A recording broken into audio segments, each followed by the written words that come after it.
Nini hiyo?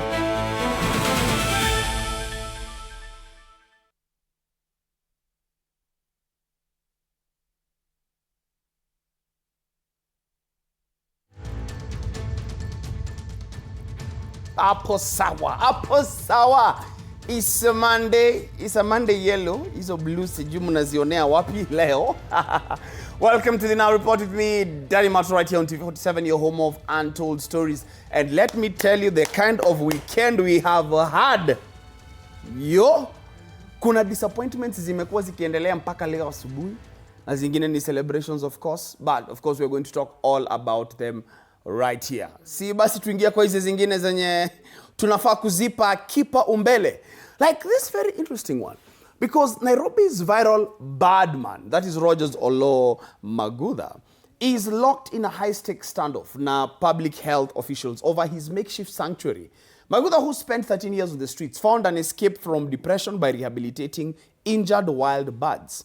He went completely viral during the 2024 Nairobi protests after being spotted walking calmly and casually through the chaos with a black kite perched on his head. Today, he shares his one-room home with over 20 rescued companions, including crows, owls, and massive marabou storks. While his unique lifestyle has earned him tens of thousands of TikTok and Instagram followers, a recent video of him sharing a plate of food with his birds triggered immediate government backlash. Kanjo and the Kenya Medical Research Institute, KEMRI, have ordered him to release the animals, warning of severe zoonotic disease risks. But Magudha is fiercely pushing back. He's insisting that aliishi alongside the birds in the trenches for years bila get sick, and that his flock is entirely free to fly away once fully healed. Nairobi Birdman, I am an urban birds enthusiast. I rescue birds. So you can see me with a lot of birds. Yeah, that's what I do. I love rescuing birds and even staying with them. The bird which I eat with is a pigeon. Pigeon is a wild bird. It's a domestic bird. But when I'm eating, I feed this one separately because they eat raw meat. So you see, the process of contracting disease is very, very low. And then this bird, I've known it since it was an egg. So I've been with it since it was an egg till now, the way it is. So for me, I will tell the people, issuing threat is not a solution. Empowerment is the solution. Actually, I am one of a kind in this country and Africa and the world, because most of the people, they didn't knew about this. We used to see something like this on TV, on movie, which is fiction. But I bring in reality where to show people that everything is possible. People to learn that they can coexist with nature.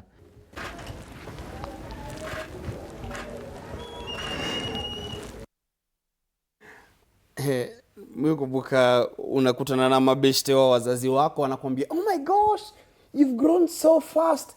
Unajua nilikuwa gani nikikuchange napi? Sasa ya huyu ni, unajua nilikuwa nikikujua ukiwa kama yai. But there's one thing he's actually said that is very factual and true. Hizi vitu tunazionaga kwa movie. Dr. Dolittle nini. Na inakuwaga fantasy ya watu wengi sana, or rather watoi wengi sana. That you can go out in the wild, or even just outside, and you interact with animals the way he's interacting with them. Kudos to you, Magudha. And I actually do hope that the government, instead of trying to stifle what you've tried to do and help yourself get out of depression, like some people ambao inawalemea wanafanya ile kitu, well, at least umejaribu na unafanya kitu ambayo in other countries it would have actually been appreciated instead of kupigwa kiboko. All the best to you.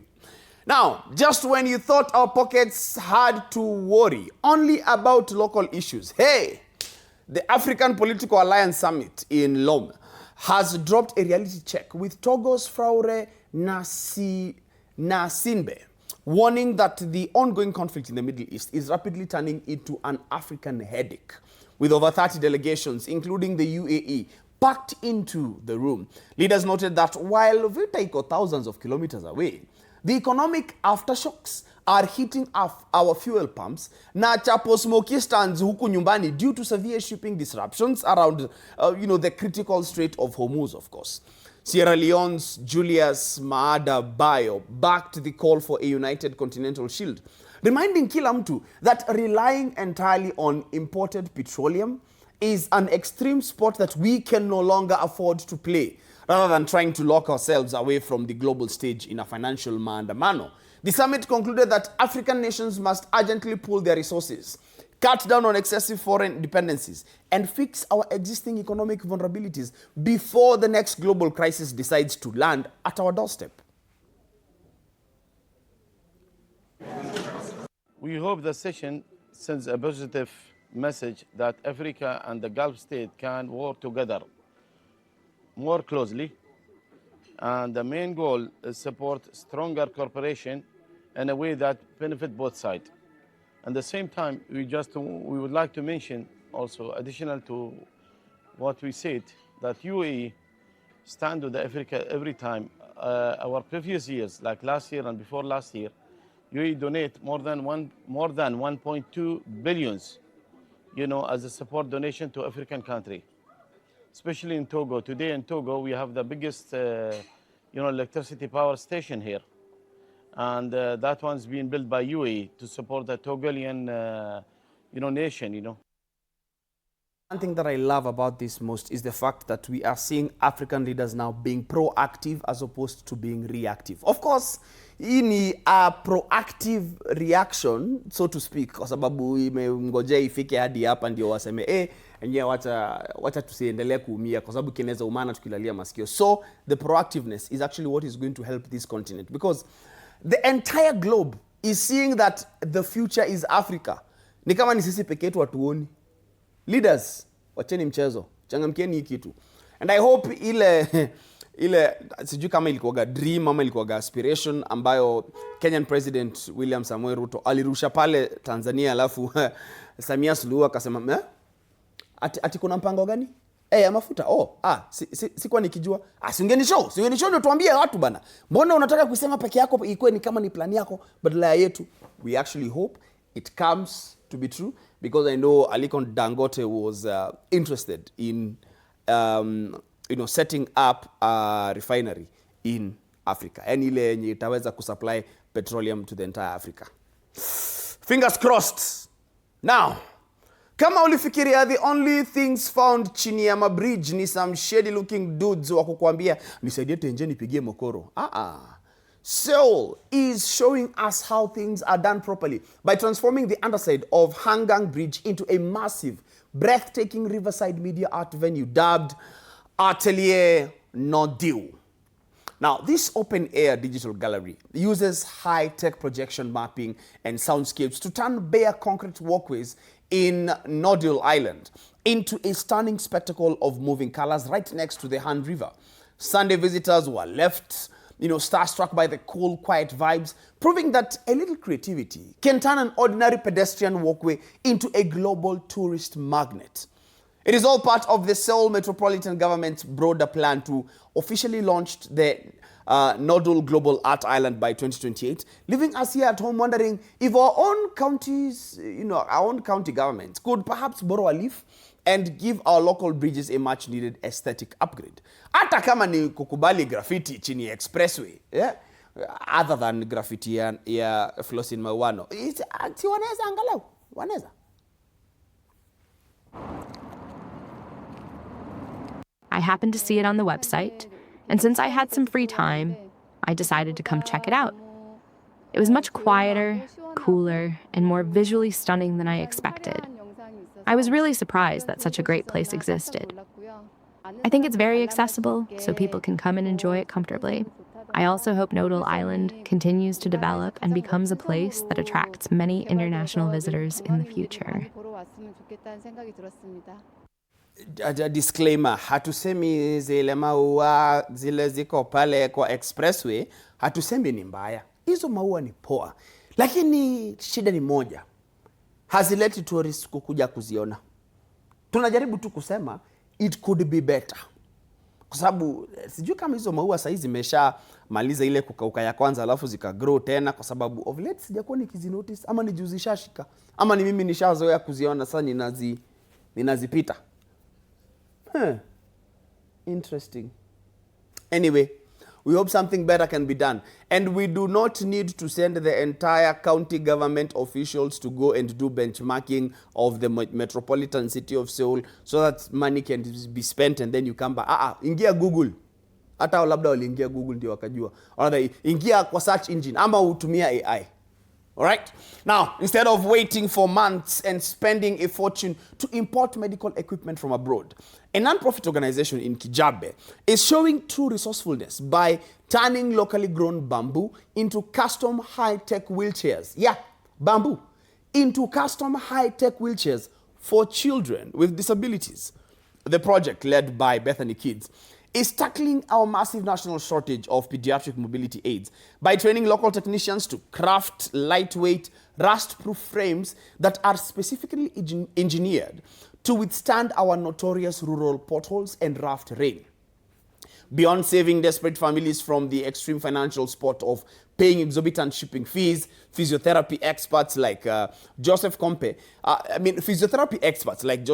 noted that these tailor-made devices are crucial in preventing severe spinal complications and posture injuries caused by poorly fitted standard chairs.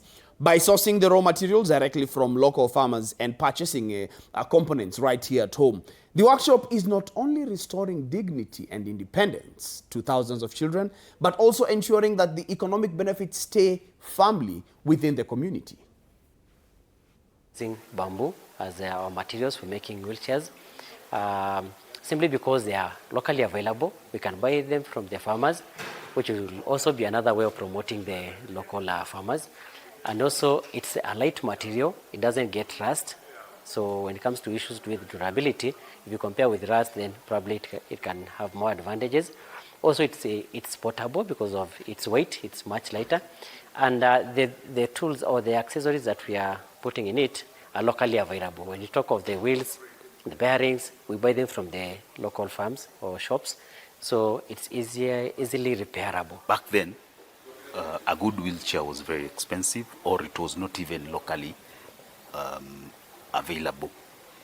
And if you had one, you had either to import or have someone get it for you, which would probably take a very long time. Or even organizations that were willing to get you one either needed you to part with a lot of money, which a good percent of people who are wheelchair users could not afford. Makofi kwa Bethany Kids. Now, over the weekend, kuna katim na kuambia kalipatia Argentina pressure. Oh yeah. Cape Verde's national team gave a masterclass in tactical genius rather than just pure luck, receiving a massive hero's welcome in Praia after showing the world how to play elite football on a debut World Cup campaign. Yep, the first time ever joining the World Cup. Thousands of ecstatic fans packed the streets for an open-top bus parade, celebrating like champions because the Blue Sharks did not just pack the bus. No. They completely dominated space with a suffocating, highly disciplined defensive structure and lethal counter-attacking transition play that left world heavyweights in Group H completely frustrated. By maintaining perfect tactical shape and executing flawless pressing triggers, the West African archipelago defied all expectations to go entirely unbeaten against football royalty like Spain and Uruguay. Anchored by their evergreen 40-year-old goalkeeper and captain Vozinha. Hey! Osandi amekuwa the new celebrity, who organized his backline like a military general to pull off a legendary clean sheet against the Spanish. Cape Verde proved that world-class positional awareness and sheer team chemistry can match any multi-million-dollar squad on the planet. Our was actually there to see.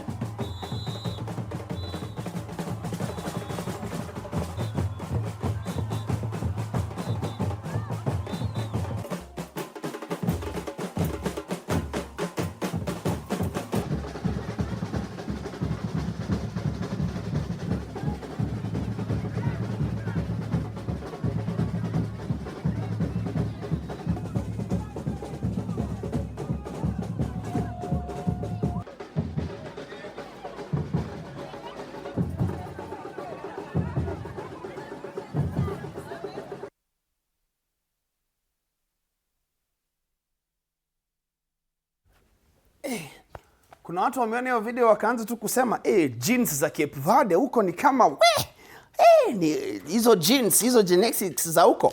Sasa watu wamediscover Cape Verde, wamejua iko Africa. Now they want to visit. That is the effect of positive global campaigns when it comes to things like sports. And that is why also our country is also, you know, discovered all over the world because of our athletes. Congratulations to Cape Verde. Najua muli lose pale kwa Argentina lakini muliwatoa jasho. But then the most interesting thing is almost every player in Cape Verde national team amepost picha yake either akicheza ama akitembea ama akiongea na Lionel Messi. Can you imagine the kind of respect you need to have for such an icon, for you to do even that hata kama umepigwa na ulikuwa umpige? Haya, hadi hapo tumetamatisha. Leo lazima nipige swaga fulani hapa hivi. Simkai poa.